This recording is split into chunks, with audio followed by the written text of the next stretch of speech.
Welcome to the University of Findlay Art and Culture Show. I am Sharinda, your host, and today we are welcoming to the set Mr. Cody Byrns. Welcome.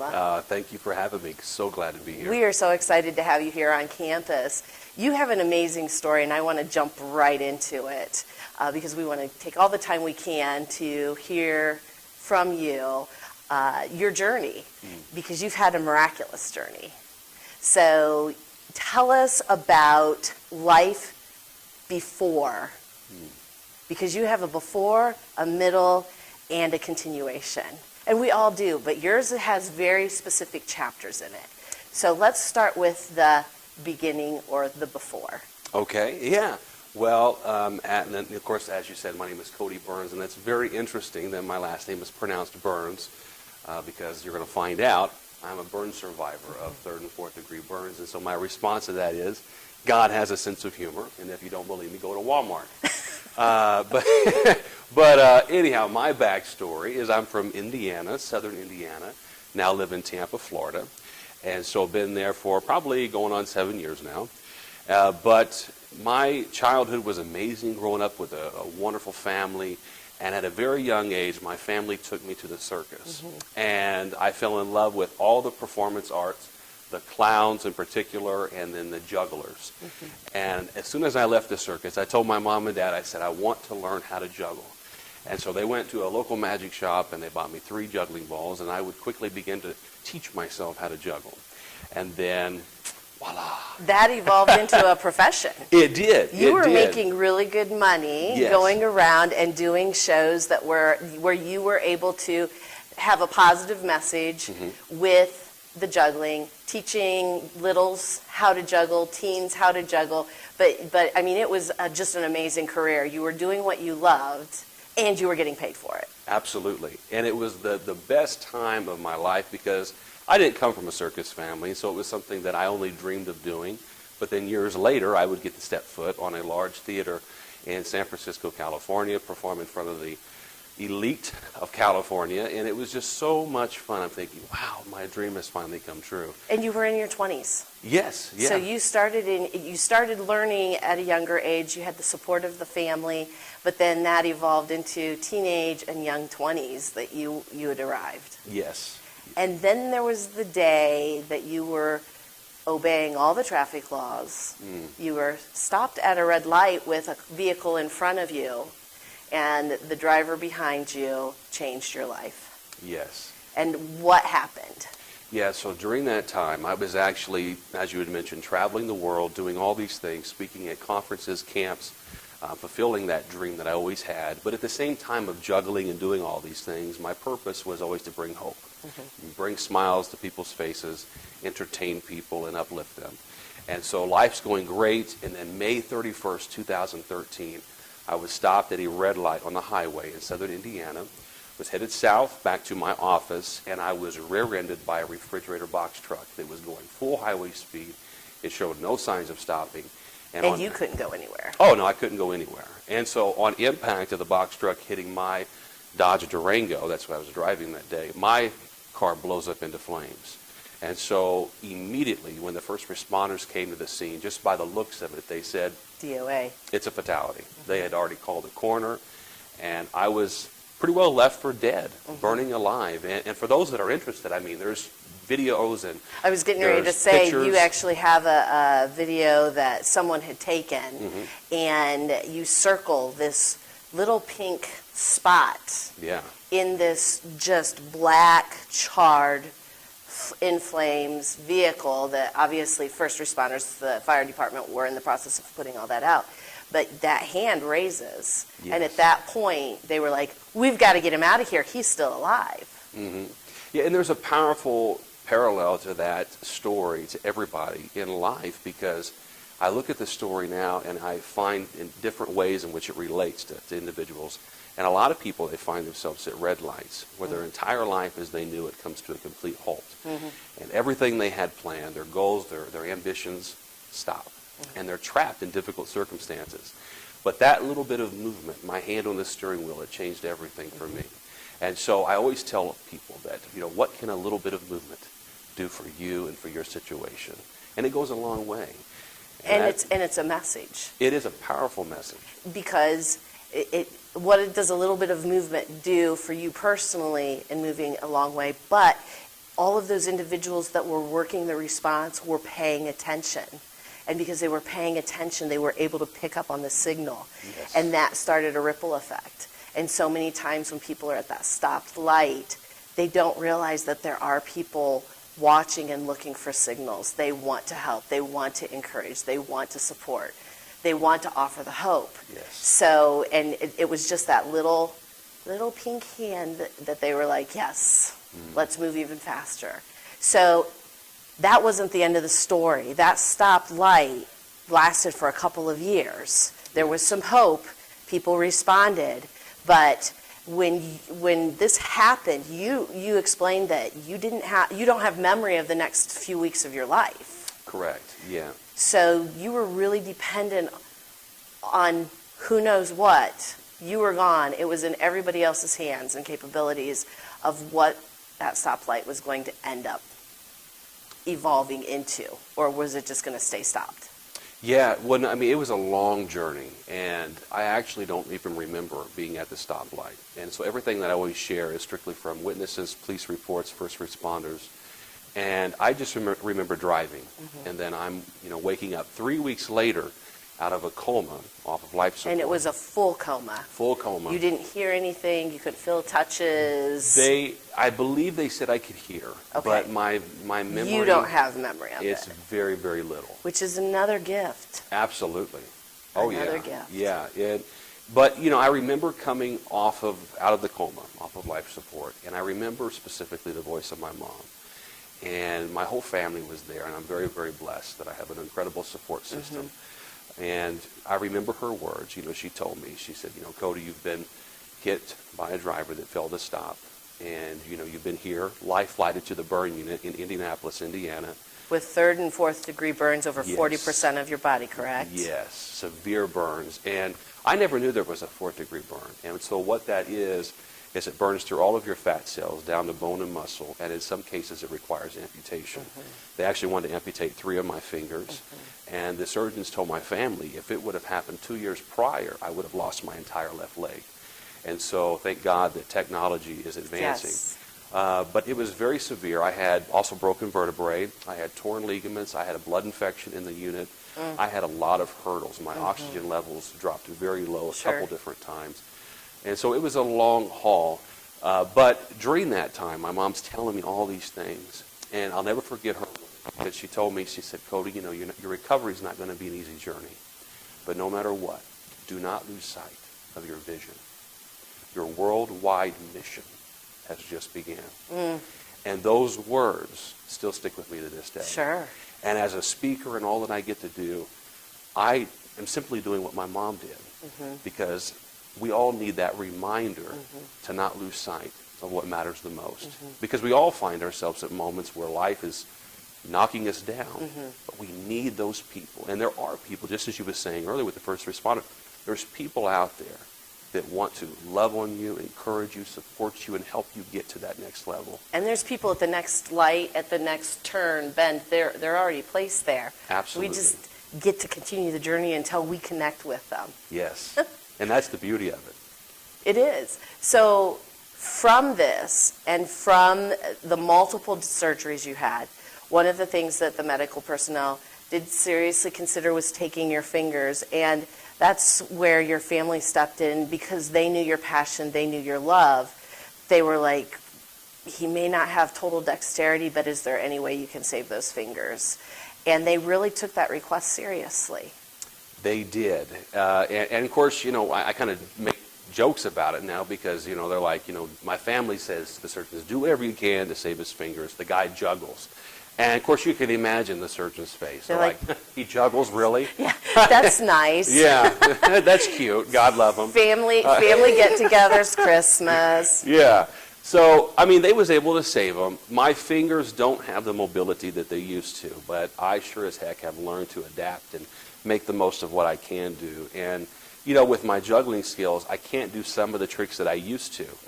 But, like I said, I make the most of what I can. And there's a powerful point in that because there's moments in life where we find ourselves trapped, knocked down, hurt, damaged, if you will. And sometimes we're unable to do some of the things that we used to do. Maybe it's a physical injury, or who knows, the list could go on.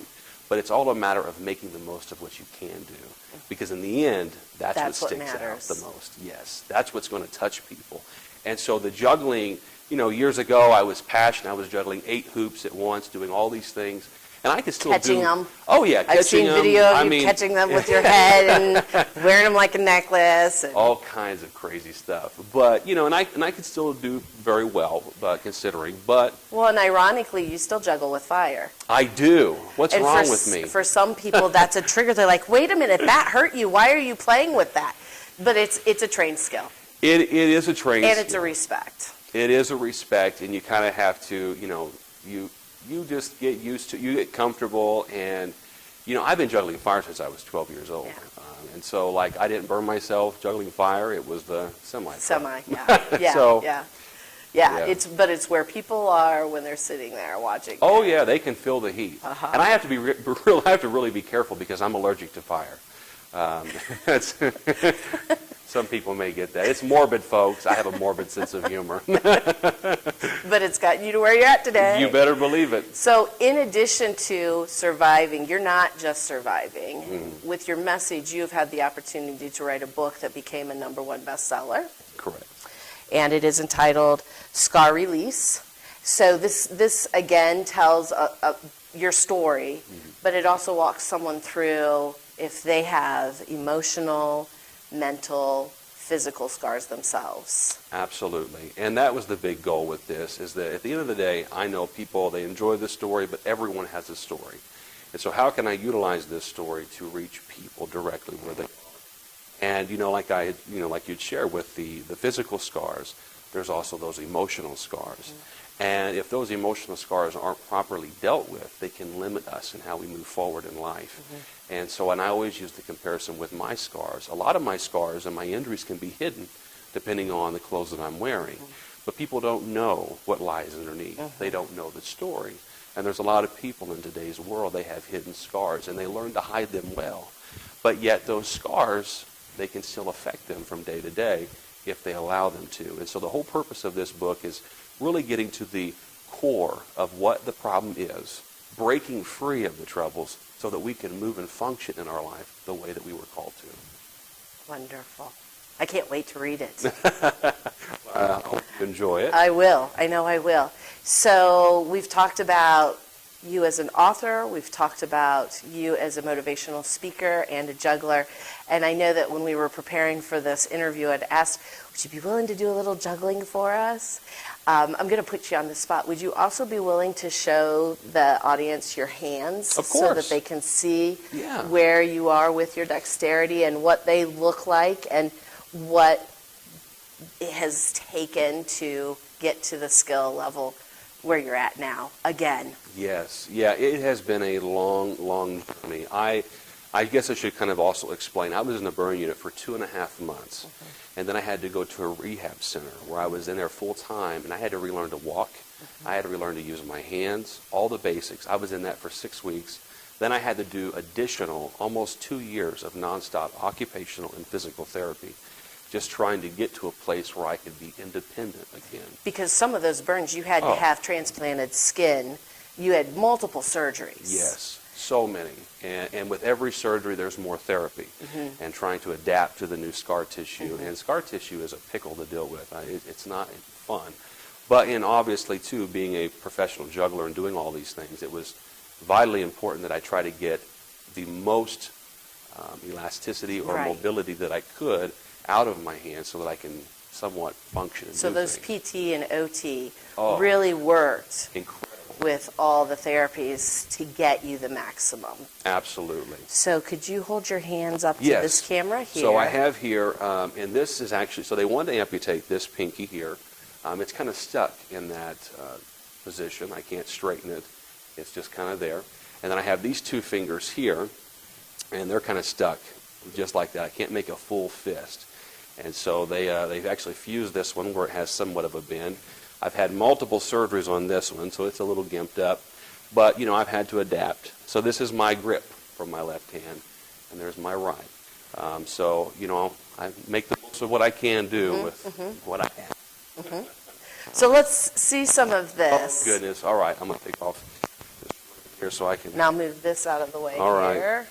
Now, this is early, folks, so we'll see if I can make this happen. I am actually the world's greatest juggler in your price range. And I'm going to try this early in the morning. I didn't have 2 cups of coffee, and, we'll see. Maybe Pretty amazing to me. Will, Those things are going fast. And there's no strings attached from the ceiling. no strings attached. Not. You may wonder why I threw that club over there. Because you knew I had another question for you for the interview. Great segue. Yes. And that was awesome. Thank you so much for sharing that and for showing us your hands. Because let's go back, something that just keeps coming to mind as we're talking. So many times we have that stop sign, but so many times people are looking for a new life, a new beginning. And you weren't looking for that, but you almost died. And through medical technology and through support and through faith, you did get to come back again. And so for those who are looking for it, part of the message in the visual of your accident is the death and the rebirth that you chose. And now all of the gifts that are going out to so many people. And I think that that's really important because it's such a visual with the pictures and with the storyline that people remember. They have an opportunity to start again in a birth. And we see that in recovery of so many different things. So I just think that's so neat that you were given that gift with the pictures and the video that people documented, not just at the scene, but in the burn unit, in your rehab. Everybody helped put that story together for somebody that's looking, that feels like I'm at the very bottom. I'm below the stoplight. And they have those units there waiting to help them to start that life again. Yeah. So, Absolutely. and with that, you have learned that there is definitely a need, not just in the United States, but around the world, because there's actually very few individuals who sustain the amount of 3rd and 4th degree burns that you received that live to tell about it. It's a very sad story for many families and for many individuals. But for those who do, you've explained to me when we visited, the support system out there beyond when you walk out of the PT and OT, sometimes it's not there, or they don't know where to look for it, because if you haven't been through it, you're not going to be able to totally identify. And so that inspired you to start a nonprofit. And that nonprofit is not only assisting burn victims in the U.S., but it is reaching out to other parts of the world where there is a need. They may have the medical, but they don't have the other support that's needed. So will you please tell us what your nonprofit is called and a little bit about the mission of it? Absolutely. So back in 2016, I founded the Cody Byrns Foundation for Burn Survivors. And a lot of that was stemmed from a vision that I had shared with actually my burn surgeon, who is highly respected up in Indianapolis, Indiana. And him and I, we just discussed, and we started talking about some of the common problems with burn survivors. And what are some of those? Oh, my goodness. Well, number one, it's a lifelong injury. And it's probably one of the most severe injuries a human being can encounter because you have to go through multiple surgeries, and especially children, if they are burned, as their body is growing, they have to have multiple surgeries. But yet at the same time, if a patient is injured on their face, then they have to overcome the emotional effect of that. Because, I mean, what is the first thing we see when we greet people? That's our face. And so they have to relearn to love themselves despite the scars that they carry and take on this whole new identity.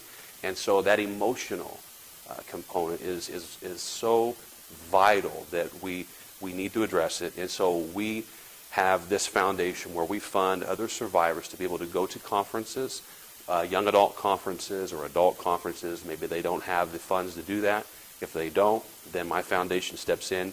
We write them a check, and we go to that organization directly and say, hey, we want to fund this patient to go here, and we see to it that they do.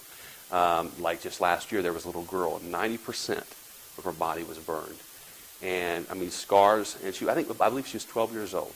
12 years old, and little girl, and I believe it was a house fire, and now she has to live with these injuries. So she needs to find a network. She needs, and that's the beauty of it, is I want to help plug people into communities that will help them heal. And not just physically, but more so emotionally. And mentally. Yes. And so we was able to fund that little girl and be a blessing to her and her family. We sent them my book and just really just say, you know what, we don't know exactly, but we have some of an understanding of what you're going through, but just know that we're here. We're here to help if you need anything. And that's really what it's all about. And as far as international, there is a couple units that we're really looking to work with. And now that COVID is starting to lift a tad, hopefully in the near future we will be able to take some mission trips to South Africa and El Salvador. There's a couple burn units I'm looking at to network with there directly. So, wonderful. Yes. So someone's watching this and they have a family member. I know that my draw to you when we first met was my cousin was a severe burn survivor. And that's how we started talking. If someone else knows of someone and wants to get this information to them, wants to send a link to them, do you have social media connecting points you would like to share? Absolutely. Yeah. So on social media directly, my Instagram is probably the one that I'm most active on, at the Cody Byrns, CODYBYRNS. And there's a the before it. Yes, there's the before it. And my Facebook, the page is same, and Twitter, same. And then I'm also available on LinkedIn. But if they would like to contact about the foundation specifically, they can send an email, and they can find it on my website. And they can go to CodyByrns.com or the cbfoundation.org, and that will take them directly to that page. And if they know of somebody that has needs, they can reach out to me via email. The email address is on there, and then we will begin from there kind of discussing what the needs are, who is the patient, where are they located, what are the details, and then from there we take it to a board where we all kind of review, and then we make the thing happen. So if you know of anybody, please reach out, because at the end of the day, I'm here. I'm blessed to be a blessing, and that's what I live by. Wonderful. Thank you. Thank you. And thank you. We look forward to the next time. Until then, be well.